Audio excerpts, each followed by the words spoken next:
Buenas tardes. Bueno. ¿Ah? ¿Para qué se prende? ¿Ah?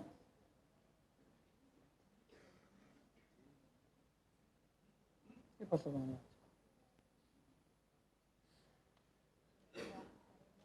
¿Ah?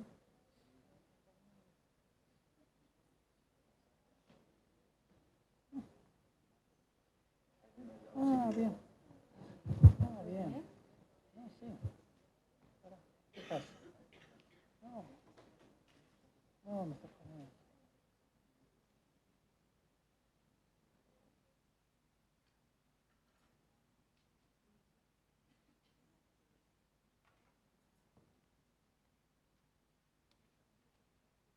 Bueno, buenas tardes. Yo voy a tratar de hacerlo sucinto, rápido, al derecho de representación. No, sí, no, tenemos poco tiempo. Hasta las 6:10 me dijiste. Bueno, y 11. Y 11. No, es que el tema tuyo era bastante largo. Bueno, como sabemos, el derecho de representación se da en las sucesiones intestadas. Bien, tenemos el artículo 2480 que viene a sustituir a los artículos 3266, 3417 y 3418. Sabemos que desde la muerte del causante, los herederos tienen todos los derechos y acciones de iure propio, ¿sí?, de manera indivisa y continua la posesión de lo que el causante era poseedor. Eso ya lo sabemos. Vamos a ir directamente a lo importante. El heredero legítimo. En las sucesiones intestadas, las sucesiones se refieren a los descendientes, al cónyuge y a los parientes colaterales hasta el cuarto grado. A falta de ellos, sabemos que la herencia es vacante, entonces los bienes van a quedar para el Estado nacional, municipal o el comunal, de acuerdo al lugar donde se encuentre el bien. El 2426 establece que en la sucesión de los descendientes, y acá ya vamos al derecho de representación, los hijos del causante lo heredan por partes iguales y por derecho propio. Con respecto a los demás descendientes, heredan por derecho de representación sin limitación de grados. ¿Cuáles son los efectos de la representación? Sustituye el 2428 al 3563. En caso de concurrir descendientes por representación, la sucesión se divide por estirpe. Esto no ha modificado en nada, ¿sí?, como si el representante no hubiera concurrido. Concurriera. Como si el representado concurriera. Si la representación desciende más de un grado, la subdivisión vuelve a hacerse por estirpe a cada rama y dentro de cada rama la subdivisión se divide por cabeza. Caso en que tiene lugar la representación. Esto no ha variado. Por premoriencia, renuncia e indignidad del ascendiente. No impide la representación el caso de la renuncia a la herencia de mi ascendiente directo, ¿sí? O sea, en la sucesión del abuelo, si el hijo renuncia a la herencia, en caso de fallecimiento de este hijo, del hijo del abuelo, su heredero puede venir por derecho de representación a la sucesión del abuelo. Lo que sí le impide es la indignidad en la sucesión. Por ejemplo, si mi padre fallece después de mi abuelo y yo soy declarado indigno en la sucesión de mi padre, yo no puedo ir por derecho de representación a la sucesión de mi abuelo. La modificación que tenemos acá en este artículo es justamente en el último párrafo, en el que no se aplicaba en el Código de Vélez y sí en este. Se aplica la sucesión testamentaria, con la condición de que de la voluntad del testador surja que se ha confirmado la distribución que se hace en las sucesiones intestadas. Es decir, por ejemplo, si el testador fallece sin descendientes, le heredan los colaterales. Por ejemplo, y en el testamento yo le digo que tengo a mi hermano Juan y a Pedro, y digo que me heredan, los instituyo herederos y que ellos van a ser adjudicatarios o beneficiarios de todos mis bienes. En el caso de que fallezca uno de ellos, ¿sí?, y tenga hijos, esos hijos vienen por derecho de representación a mi sucesión. Esta es la modificación que tenemos conforme la diferenciación que se hace con el Código de Vélez. Hay una discusión, ¿sí?, entre Pérez Lasala y Zanoni. Zanoni la ataca a la apreciación de Pérez Lasala. En cuanto a que, si el testador, por ejemplo, dijo que yo quiero beneficiar, o sea, de la lectura de este párrafo, vemos que si, por ejemplo, a Pedro yo le he dejado un cuarto y a Juan yo le he dejado 3/4 de los bienes de mi herencia, ¿por qué? Porque está en una mala situación económica, porque tiene 7 hijos, no lo puede sostener, entonces yo lo quiero beneficiar, no operaría el derecho de representación. ¿Qué pasaría? Dice Pérez La Sala, que por esos 3/4 tendrían que, sería una sucesión mixta, ¿sí? Sería intestada y testamentaria al mismo tiempo. Intestada por los 3/4, de los cuales Juan, que es el que recibiría un cuarto, se va a llevar la mitad de esos 3/4. Y la otra mitad de los 3/4 se van a dividir entre los hijos de Pedro, que falleció anteriormente. O sea, sería una cuestión injusta. ¿Por qué? Porque no es la voluntad realmente que ha querido el testador cuando lo quiso mejorar a su hermano, a Pedro, por ejemplo. Entonces, Zanoni dice que no sería injusto para él, como es una cuestión de, como dice él, disculpen, ¿no? Dice que este artículo para Zanoni tendría que ser atacado por inconstitucional, porque iría en contra del artículo 19 de la Constitución Nacional. ¿Por qué? Porque nadie está obligado a hacer lo que la ley no manda ni lo que prohíbe. Entonces, si el testador de pleno derecho, en pleno uso de sus facultades, ha dicho que yo quiero que Pedro herede un cuarto y Juan herede 3/4 para mejorarlo, ¿sí? Tendría que apreciarse, ¿sí?, la voluntad real del testador. Por algo lo deja en el testamento. Entonces, es una cuestión que se va a dilucidar y lo van a tener que resolver los jueces, a ver cómo lo sacan, ¿no? Pero bueno, esas son las modificaciones. Con respecto a la sucesión de los ascendientes, el artículo 2431 modifica el 3567 y el 3568.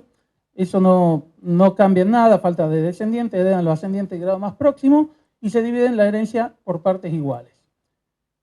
Con respecto al parentesco por adopción, los adoptantes son considerados ascendientes, pero tampoco modifica esto en la adopción simple. Los adoptantes no heredan los bienes propios que han recibido los adoptados de su familia de origen, como así tampoco la familia de origen hereda los bienes propios los bienes a título gratuito, que haya recibido el adoptado de su familia de adopción. Este artículo también expresa que no van a heredar en la sucesión de los ascendientes de los adoptantes. Estamos hablando de los adoptados. Y tampoco van a tener vocación hereditaria los hermanos adoptados por medio de adopción simple. Bien, estas exclusiones no van a operar si es que han quedado en consecuencia herencia vacante. Es decir, que los hermanos adoptados sí van a heredar en este caso. ¿Cuál es la finalidad? Que no quede la herencia vacante y que los bienes se los lleve el fisco. En los demás bienes, esto queda igual, los adoptantes excluyen a los padres de origen.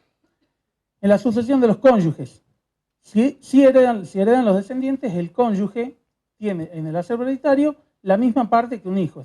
Esto queda igual, estamos hablando siempre de los bienes propios, y en todos los casos en que el viudo o viuda haya llamado a la concurrencia con los descendientes, el cónyuge supérstite no va a tener participación en la división de los gananciales, o sea, se lleva su 50% ganancial. El otro 50% se divide entre los hijos. Esto queda igual. Cuando concurren con los ascendientes, el 2434 dice que si heredan ellos, el cónyuge le corresponde la mitad de la herencia. Y a falta de descendientes ascendientes, el cónyuge se lleva todos los bienes, con exclusión, por supuesto, de los colaterales. Con respecto al matrimonio in extremis, esto no ha modificado nada, sigue el mismo criterio. El causante que muere dentro de los 30 días de contraído el matrimonio no va a tener, y muere de la enfermedad de la cual tenía conocimiento el cónyuge sobreviviente, no va a tener vocación hereditaria si es que tenía conocimiento y fallece de esa enfermedad que era inevitable. La excepción, sigue repitiendo lo mismo que decía el Código de Vélez, es para legalizar lo que decía antes, un concubinato, una unión de hecho, ¿sí?, que hoy en día es la unión convivencial. Por eso, que hoy en día es la unión convivencial. Gracias, doctora. El artículo 2437 nos dice cuando hay exclusión de heredero hereditario entre cónyuges, por el divorcio, por la separación de hechos sin voluntad de unirse y por la decisión judicial de cualquier tipo que implica esta convivencia. Acá, por ejemplo, en un juicio de protección de persona, de violencia familiar, ¿sí?, un mero dictado del juez ya directamente está acreditando que hay una separación de hechos. Por ende, no va a tener vocación hereditaria. La separación de hechos sin voluntad de unirse se demuestra con la sola presentación del juicio de divorcio, el pedido de divorcio, ya se demuestra con eso. Que inclusive en ese pedido se puede solicitar una medida cautelar, ¿sí?, de exclusión del cónyuge. La sucesión de los colaterales. A falta de descendiente, ascendiente y cónyuge, heredan los parientes colaterales hasta el cuarto grado inclusive. Esto sigue igual. Y el orden es los colaterales de grado más próximo excluyen los grados de ulterior. Sigue igual, salvo el derecho de representación de los descendientes de los hermanos hasta el cuarto grado en relación al causante. Es decir, los sobrinos y sobrinos nietos. Los hermanos y descendientes de hermanos desplazan a los demás colaterales. Con respecto a la división, y ya para ir terminando y así cumplimos, me estoy apurando, así le damos lugar a las preguntas. En la concurrencia entre hermanos bilaterales y hermanos unilaterales, esto sigue igual, cada uno de los unilaterales hereda la mitad de lo que hereda cada uno de los bilaterales. En los demás casos, los colaterales que concurren heredan por partes iguales. Y aquí puse un ejemplo que lo vamos a tratar de explicar lo más coherente posible. Si el caudal relicto es de 240.000 pesos y los tenemos hermanos de doble vínculo, de padre y madre, que son 3, los hermanos de vínculo simple, que son 2, si duplican, tendríamos que duplicar el número de los de doble vínculo, ¿sí? Son 3 por 2, 6, más los 2 de vínculo simple, tenemos un total de 8. Dividido en 240.000 nos da 30.000 cada uno. 30.000 por 6 tenemos 180.000. Y los de simple vínculo se llevan 30.000 pesos. Entonces, si vamos a ver abajo, tenemos 180.000 más 60.000 que son de los de simple vínculo, estamos en los 240.000. No sé, ¿lo entienden al ejemplo? Yo estuve como media hora para entenderlo, qué rápido eso. Soy de corto entendimiento. ¿Ah? ¿Cómo que no? Es una operación aritmética. Bueno, un ejemplo que lo saqué de un libro, no me pregunten de cuál, pero sé que lo saqué de un libro. No lo inventé yo, ¿no? Lo tenía escrito a mano desde hace como 5 o 6 años. Bueno, esa es indignidad. O sea, derecho de representación no das para más. Es más, hablé de todo el capítulo de sucesión intestada porque justamente el código habla de derecho de representación únicamente del 27 al 2430 y toma el 2439. ¿Sí? ¿Cómo, doctora? ¿Una pregunta? Cabe recalcar el tema de la premoriencia. Por su... Se confunde, digamos, el derecho de representación de el derecho sucesorio con la representación procesal, digamos, o la representación de los menores, y eso genera muchos errores y mucha confusión. Por eso, bueno, eso lo dejaba para las preguntas, o sea, por eso. Pero bueno, lo que dice la doctora, es decir, lo que había explicado al principio, en la sucesión del abuelo, si tengo 2 hijos, 3 hijos, uno prefallece, quienes van a venir por derecho de representación son los nietos del abuelo. ¿Sí? O sea, el derecho de representación en sí es cuando falla la vocación hereditaria de aquellos que son llamados a la sucesión del causante. ¿Alguna pregunta? Veo que Fabricio tomó al pie de la letra y agradezco también, ¿no? Siendo las 6 y 10 en punto han terminado. No sé si hay alguna pregunta.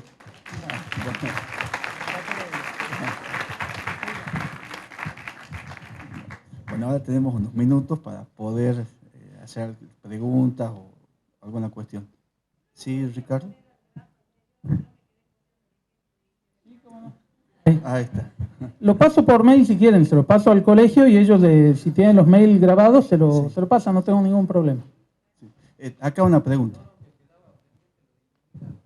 No, no era el tema de... No, lo tengo el Power armado. Acá. Doctora, bueno, los felicito a ambos por la exposición. Me han surgido unas dudas con esto del fideicomiso testamentario. No conozco bien la figura y usted dijo en su momento que no se puede afectar la legítima, pero que sí se pueden incluir universalidades en el fideicomiso testamentario. Entonces, si el futuro causante realiza el fideicomiso y dispone que toda la universalidad de sus bienes va a ir a ese fideicomiso cuando él muera, para que lo administren por 30 años. Me imagino que cuando habla de que no se puede afectar la legítima es luego de los 30 años, o porque en lo realidad, que estás... ¿cómo, doctor? Claro. Ay, Dios. Claro, porque estamos postergando por 30 años la herencia. Es que en general, se puede, en general, por ahí está ideado el fideicomiso testamentario como disponiendo bienes que hacen a la porción disponible. No sé, idear un fideicomiso, un fideicomiso testamentario con toda la masa. Sí es cierto lo que vos decís, la verdad que son planteos. Yo tampoco tengo mucha, por eso yo soy una atrevida, digamos, de abordar este tema, porque obviamente no hay demasiado, realmente no he profundizado demasiado. Lo que sí es como que me planteo el desafío de que se empiece a instrumentar y vayamos viendo, digamos. Es cierto, la doctrina destaca esta inclusión de universalidades en el patrimonio fideicomitido, pero yo creo que siempre hay que respetar la legítima de los herederos. Por ahí se puede instrumentar, o sea, se puede usar un fideicomiso testamentario para disponer de la porción disponible y beneficiar a alguien. Ahora, armar toda la sucesión en base a un fideicomiso lo veo como más complicado, tenía que ser muy bien instrumentado y ahí sí que no violar la legítima.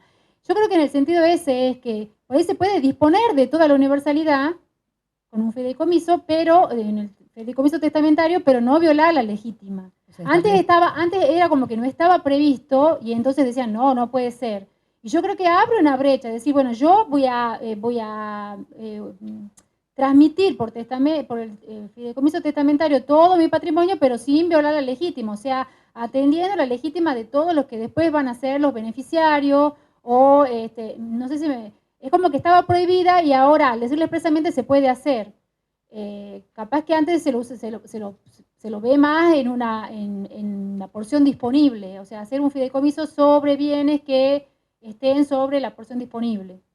No sé si, la verdad que es un buen planteo, pero en ese sentido creo que sí, se podría disponer de la universalidad, pero sin violar los principios del derecho sucesorio. ¿Okay? Bien, gracias. No sé, doctor Vega, usted que es el experto. No, creo que está muy claro. Puedo hacer, creo que el código ha dejado a salvo esta discusión doctrinaria que había si la universalidad de bienes podía o no ser objeto del fideicomiso. Lo dice expresamente, puede ser objeto. Lo que sí, los fideicomisarios van a tener que ser los herederos forzosos, respetando la legítima. Lo que tiene que hacer el fideicomiso es respetar en su disposición final de los bienes las porciones legítimas. Por eso es que bien dijiste en la exposición que hay un sector de la doctrina que les parece que permanecer en un estado de indivisión prolongado, ¿no es cierto?, durante muchos años, si el fideicomiso toma 15, 20 o 25 o 30 años. Y la otra aclaración que te quería hacer, en orden al caso de jurisprudencia muy interesante, es que en ese caso no era un fideicomiso testamentario, no, era un fideicomiso común. Y entonces lo que se hizo es impugnar el fideicomiso, ¿no es cierto?, por encerrar un fraude en perjuicio de los herederos. Yo no lo aclaré, pero sí, entonces, no es un fideicomiso testamentario. No es que se criticaba, se impugnaba al fideicomiso por su forma, sino porque estaba encerrando un fraude para perjudicarlo al heredero.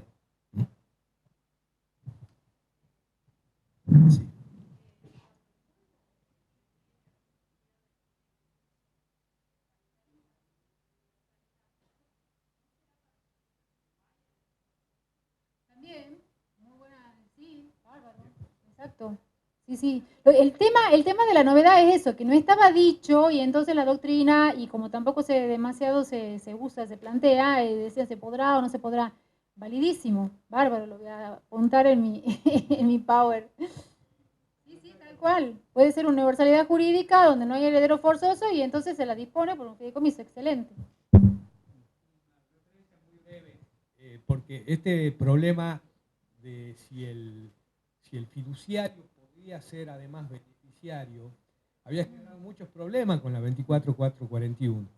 Y en ese sentido, el Código Civil y Comercial, creo que es 1671, ha especificado y precisado que claramente el fiduciario puede ser también, además, beneficiario de los negocios fiduciarios.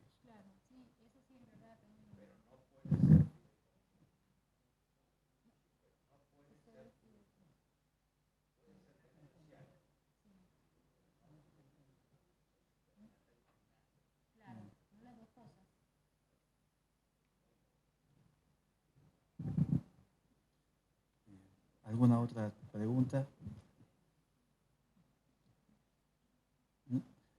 Bueno, si no hay más preguntas, entonces haremos un recreo, el break, y después seguimos con la disertación del doctor Nasur sobre responsabilidad del Estado. ¿No? Bueno, muchas gracias. En nombre de la doctora From y mío, le queremos desear un feliz día del abogado.